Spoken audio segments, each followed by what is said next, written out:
Good afternoon. I am Celeste Subiebre from World Beach News, and these are today's headlines. Robot grabs man and crushes him to death in a Volkswagen plant in Germany. Here's Katie Frank with the story. Yes, Celeste, that's right. I'm outside the plant right now, and I can tell you that police and prosecutors are still investigating the death of a German factory worker who died last night after being crushed by robotic machinery. The unnamed worker was part of a team that was setting up a new automated production line at this Baunatal VW plant outside of Frankfurt. The man sustained chest injuries after he was trapped by a robotic arm from the assembly line and crushed against a metal plate. He was taken to the hospital where he died shortly thereafter. Initial reports state that a co-worker might have been operating the robot at the time of the incident, but the state prosecutor's office said it had yet to confirm that. We have begun an investigation to find out exactly what happened and to determine whether anybody was at fault. Then we'll see if, and if so, against whom charges are to be made. In the meantime, the plant safety regulations are under heavy scrutiny. Catherine Frank with World Beat News. Back to you, Celeste. Thanks, Katie. But now we have to move on to more tragic news.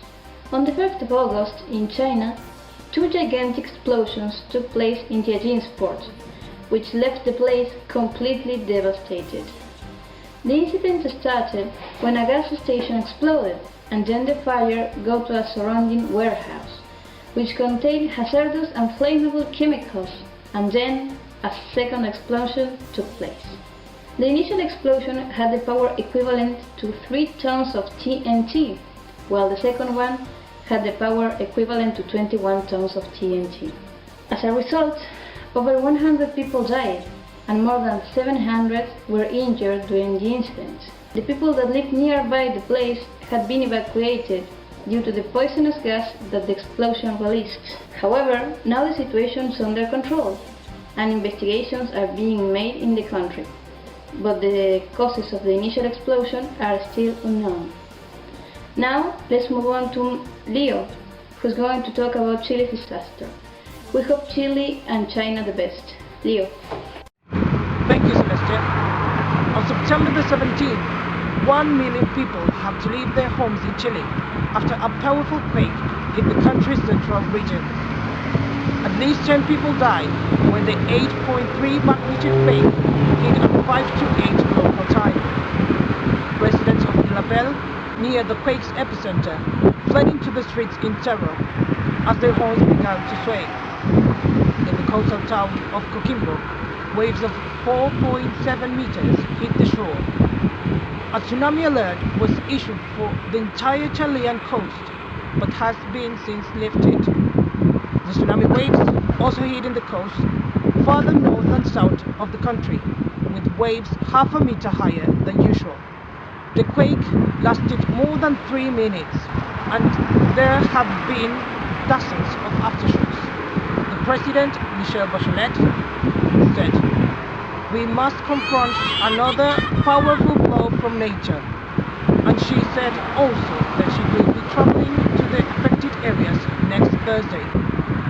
This event and others happened before 2015 put Chile as one of the most seismically active locations on the globe. If you want to share your story, send us a tweet at Have You Say.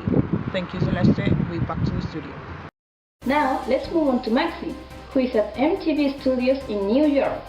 Thanks, Celeste. I'm here at the MTV Studios in New York, and as you know, the MTV Video Music Awards were held last night and brought us a lot of epic moments, but an unexpected episode stole the whole show.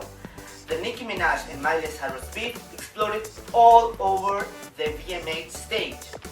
Nicki's 2015 night started off to a great start.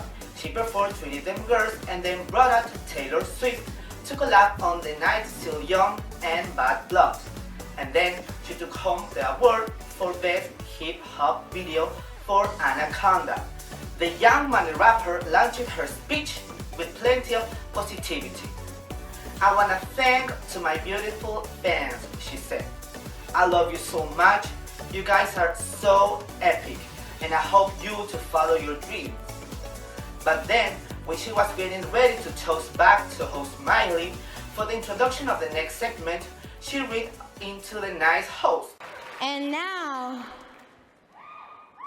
back to this that had a lot to say about me the other day in the press. Miley, what's good? Hey. Miley, from a different part of the stage, quickly hit back. Hey, we're all in this industry, we all do interviews, and we all know how they manipulate VIP. Nicki, congratulations. If you're a little bit confused, here's what's going on. Nicki's comments were in response to an interview Miley gave to the New York Times last week, where she was asked about Nicki and Taylor Swift's online war. What I read sounds very Nicki Minaj, which, if you know Nicki Minaj, is not too kind, she said. We'll see where this goes, but before we go into a break, we want to see who are you supporting, and we want to know your opinion on this dispute. Go into your Twitter account and send us a tweet with the hashtag Team Miley or hashtag Team Nicki, and at the end of this episode, we'll know who has the most supporting fans. Don't move, we'll be right back. Thanks, Celeste. Moving on, Florencia is going to tell us about the murder of 2 reporters in Virginia. Flo. Thank you, Celeste. We're in the scene when last 28 August, the American television was witness of this terrible crime that shocked the entire country. 2 reporters from CBS News were killed on live television on Wednesday morning.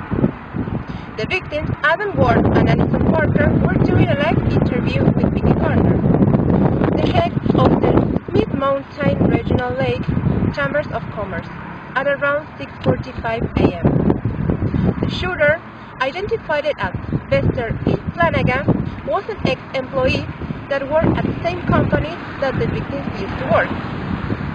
The ABC News reported that Flanagan faxed a 23-page manifesto detailing discrimination for being a black gay man. According to the station manager, Jeff Marks, Flanagan was a very unhappy man and a very difficult person to work with. After this episode, the only survivor of this shooting, Vicky Garner, was rescued after faking her own death. Today, the state of Virginia still remembers the beloved journalist. Thank you. This was today's news. Feel free to follow us in Twitter or Facebook in the links that are shown below. Thanks for watching.